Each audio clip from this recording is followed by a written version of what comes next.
Hello students, welcome in a सहज शिक्षण YouTube channel. Students, आज आपण 7th स्टँडर्डचा सब्जेक्ट बघत आहोत, general science. In that 18th chapter आहे साऊंड, प्रोडक्शन ऑफ साऊंड, म्हणजेच ध्वनी आणि ध्वनीची निर्मिती. तर हा चॅप्टर तुम्ही स्कूलमध्ये व्यवस्थित लर्न केला असेल, रीड केला असेल, तर चला आजच्या या व्हिडिओमधून आपण या चॅप्टरचा कंप्लीट एक्सरसाइज बघणार आहोत. सगळ्या क्वेश्चनचे आन्सर अगदी व्यवस्थित कशी द्यायची हे आपण आजच्या या व्हिडिओमधून बघणार आहोत. तर व्हिडिओ एंडपर्यंत नक्की बघा.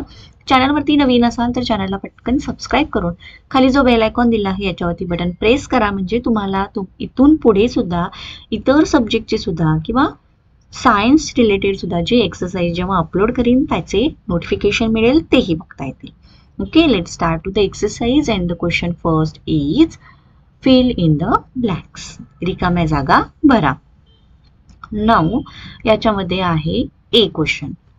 Sound is generated by the rhythmic dash of any object. तर ध्वनीची निर्मिती ही कंपनाने निर्माण होते, त्या वस्तूच्या मध्ये होणाऱ्या कंपनामुळे. मग तिथे काय होणार? व्हायब्रेशन्स हा वर्ड येणार.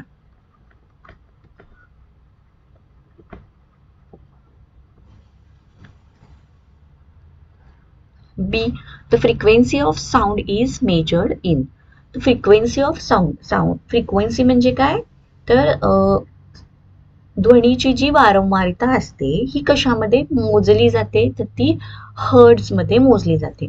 मग इथे काय ना, the frequency of sound is measured in hertz.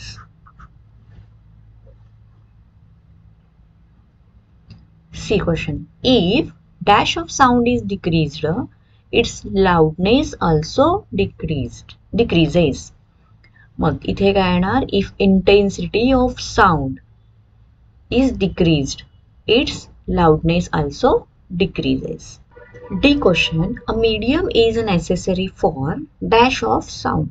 तर ध्वनीचे काय होण्यासाठी माध्यमाची गरज असते असं विचारले. तर ध्वनीचे प्रोपोगेशन होण्यासाठी, म्हणजे ध्वनीचा प्रसारणासाठी माध्यमाची गरज असते. सो इथं कोणता वर्ड आहे ना? प्रोपोगेशन. नेक्स्ट क्वेश्चन आहे सेकंड. Match the pairs. याच्यामध्ये ग्रुप ए अँड ग्रुप बी दिलेला आहे. सो चला याचे मॅच द पेयर्स कसे होतात बघूयात. फ्ल्युट म्हणजे बासरी. बासरीमध्ये काय होते? व्हायब्रेशन्स इन अ एअर, म्हणजे हवेतील कंपनामुळे त्याचा आवाज आपल्याला जाणवतो. फ्रिक्वेन्सी ही कशामध्ये मेजर केली जाते? Measured in hertz. Now sound level कशामध्ये मेजर केला जातो? डेसिबल मध्ये. अल्ट्रासोनिक साऊंड म्हणजे श्राव्यतीत ध्वनी त्याला आपण म्हणतो, म्हणजे आपल्याला ऐकू येणारा जो साऊंड आहे तो, त्याची फ्रिक्वेन्सी मोर दॅन 20,000 हर्ट्ज किंवा 20 किलो हर्ट्ज आपण म्हणू, और 20 किलो हर्ट्ज. ओके, तर याच्यावरची जी फ्रिक्वेन्सी, ज्या साऊंडची फ्रिक्वेन्सी 20 किलो हर्ट्ज पेक्षा जास्त असते ते आपल्याला साऊंड ऐकू येतात. नाउ इन्फ्रासोनिक साऊंड, तर फ्रिक्वेन्सी लेस दॅन 20 हर्ट्ज. तर इन्फ्रासोनिक साऊंड म्हणजे अश्राव्य ध्वनी. तर ज्या साऊंडचे फ्रिक्वेन्सी ही 20 हर्ट्ज पेक्षा कमी असते तर ते आपल्याला तसे साऊंड ऐकू येत नाही. सो त्याला इन्फ्रासोनिक साऊंड म्हटलं जातं. राईट. तर अशा पद्धतीने आपण हे कॉलम ए आणि कॉलम बी याचे जे पेयर्स होते हे मॅच केले आहेत. नेक्स्ट आहे question 3. Give scientific reasons. Okay, so चला बघू यामध्ये A. In earlier times people used to listen for the arrival of a distance train by putting their ear to the rails. In earlier times म्हणजे पूर्वीच्या काळी लोक काय करायचे, तर रेल्वे येणार आहे का याचा अंदाज घेण्यासाठी ते कान रुळाला लावायचे आणि त्याच्यातून जो आवाज ऐकू येईल त्यावरून ते अंदाज घ्यायचे की रेल्वे येणार आहे. ओके, सो याच्या पाठीमागचं काय रिझन त्यांनी विचारलं आहे. आन्सर बघा. It was a technique that work better in those days. तर हे एक प्रकारचं टेक्निक होतं. When train speed were slower than they are today and when they were more rails joints. When people could put their ear to the rail, they could hear vibration caused by the wheels moving over the joints. तर railway ही रुळावरून चालते, आपल्या सर्वांना माहीतच आहे. तर त्याच्यामध्ये रूळ आणि रेल्वे या दोघांचं म्हणजे रेल्वेची चाकं आणि रूळ या दोघांचं जेव्हा व्हायब्रेशन्स होतात तर त्यामधून काय होतं, ध्वनी निर्माण होतो, पण साऊंड निर्माण होतो. तर त्या साऊंडचं जे प्रोपोगेशन आहे ते त्या रुळामधून, ते जे सॉलिड आहे ना, रूळ आपलं कसं आहे सॉलिड स्टेटमध्ये आहे, तर त्या सॉलिड स्टेटमधून त्याचं व्हायब्रेशन व्हायचं, त्याचा जो आवाज आहे तो दूरपर्यंत पसरला जायचा. Metal being a solid is an efficient medium for the sound to travel, and so the sound can propagate further in a rail than would in air. तर हवेपेक्षा ते जो रूळ आहे तो कसा असतो, मेटलचा बनलेला असतो, तर सॉलिड स्टेटमध्ये आहे. तर हवेमधून जे साऊंडचं प्रोपोगेशन होतं त्याच्यापेक्षा जास्त इफिशियंट हे सॉलिड स्टेटमधून होतं. सो त्याच्यामधून साऊंड प्रपोगेट चांगल्या प्रकारे व्हायचा आणि त्याचा आवाज चांगला यायचा. सो त्यावेळेला लोक काय करायचे की रुळाला कान देऊन ऐकायचे की रेल्वे आता जवळपास आपल्याला येणार आहे की नाही याचा ते अंदाज घ्यायचे. As speed of sound is faster in solids than in air. तर हवेपेक्षा ध्वनीची म्हणजे जे साऊंड प्रपोगेट होतो याचा जो स्पीड आहे हा सॉलिड स्टेटमध्ये जास्त असतो. Okay, so next B question. The sounds generated by a tabla and sitar are different. Okay, तर तबलामधून निघणारा आवाज वेगळा असतो, सितारमधून निघणारा आवाज वेगळा असतो. तर असं का विचारलं आहे? Obviously, आन्सर बघा. In tabla where leather is fitted, sound gets generated when leather surface is thumped by fingers or palm.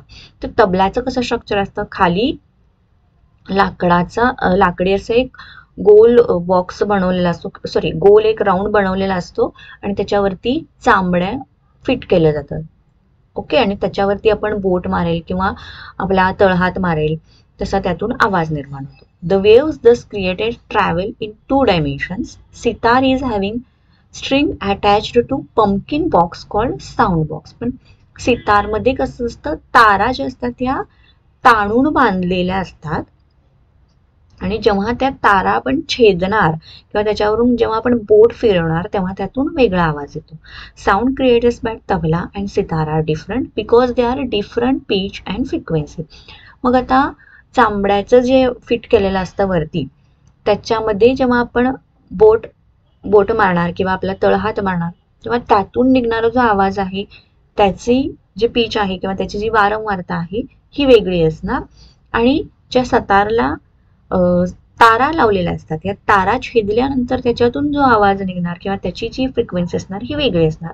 So obviously आपल्याला 2 वेगवेगळ्या प्रकारचे आवाज तयार होणार किंवा आपल्याला ऐकायला मिळणार.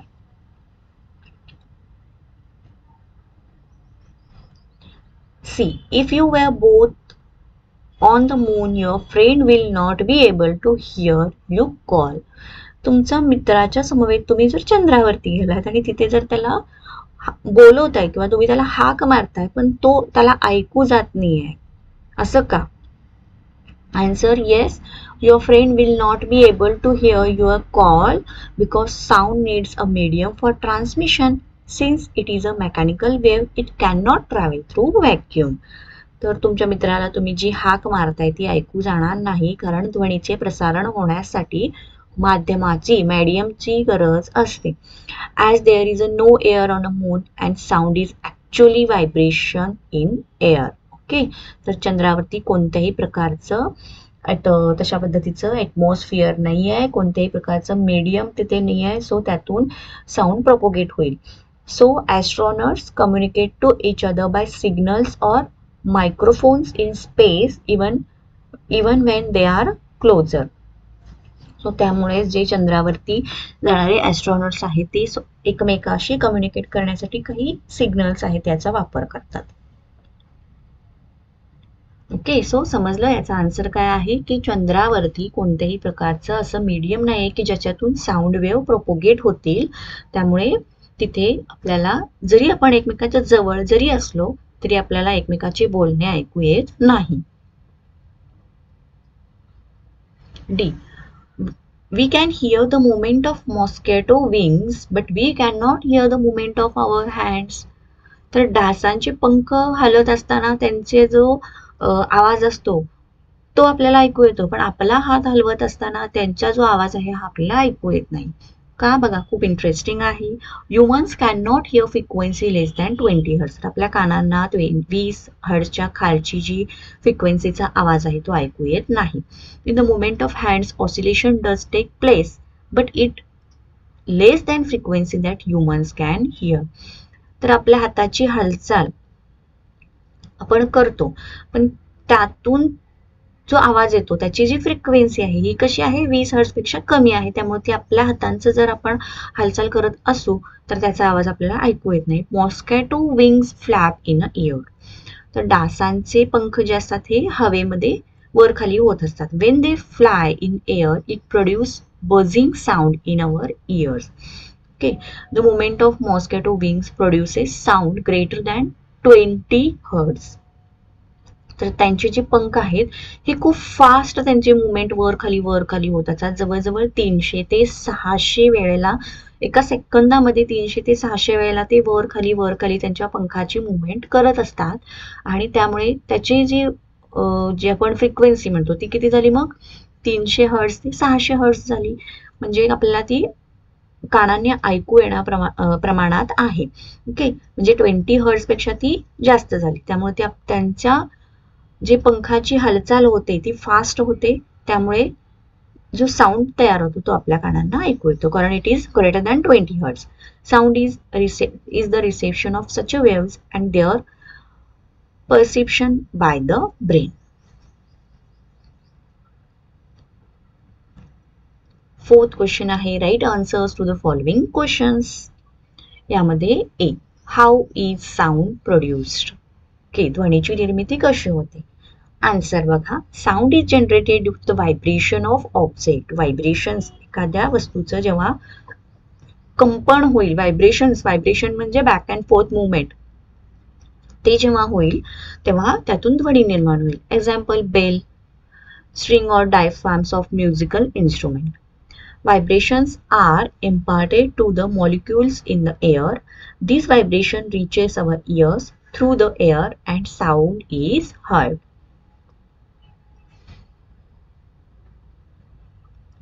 Vibration of an object is necessary for generation of sound. तर ध्वनीची निर्मिती होण्यासाठी व्हायब्रेशन्स हे व्हायलाच हवे. कंपनामधूनच ध्वनीची निर्मिती होते. These vibrations in air are called traveling longitudinal waves which we can hear.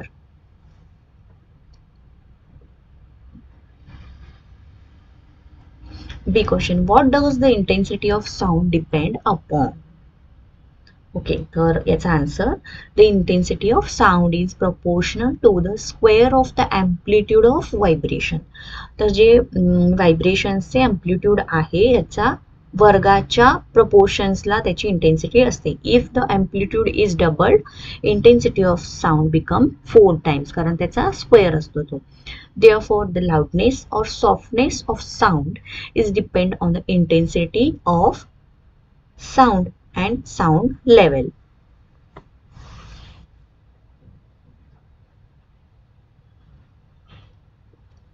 C question.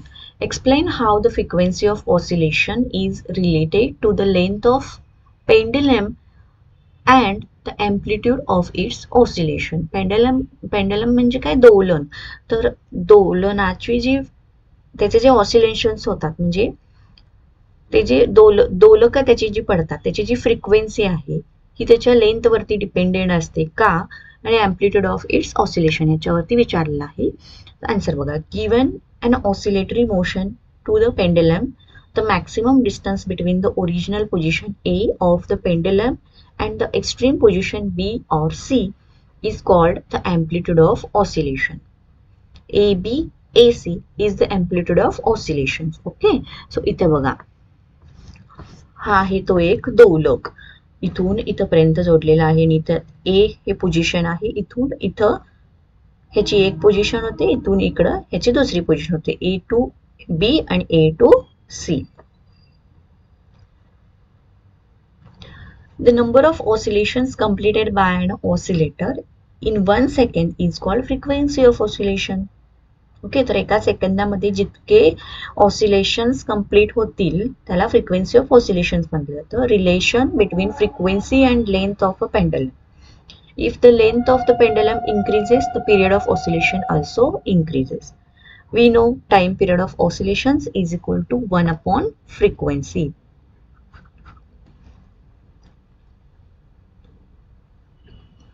If time period increases, frequency decreases. Therefore, if the length of pendulum increases, frequency will decreases.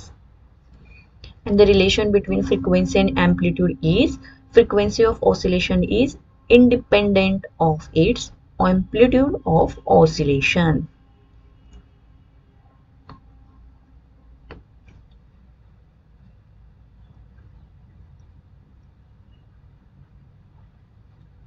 Question D. Explain two ways by which the pitch of the sound generated by a stretched string can be changed.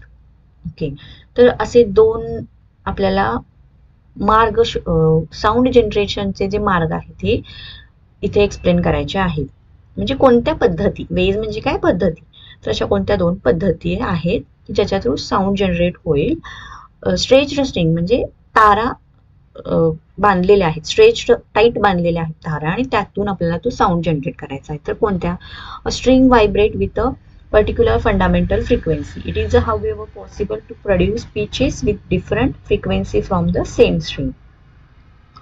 Okay, two properties of the string that affect its frequency are length and diameter.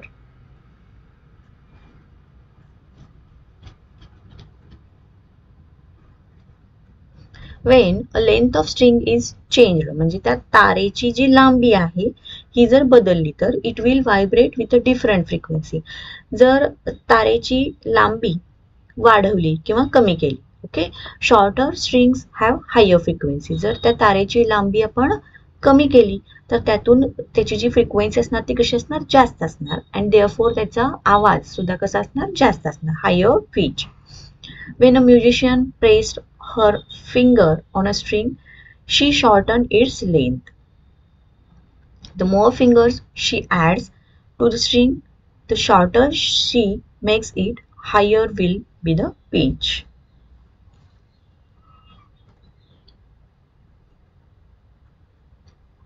चला student, इथेच आपला हा exercise संपला आहे. तुम्हाला video आवडला असेल तर व्हिडिओला लाईक करा, चॅनलला सबस्क्राईब करा. थँक्यू.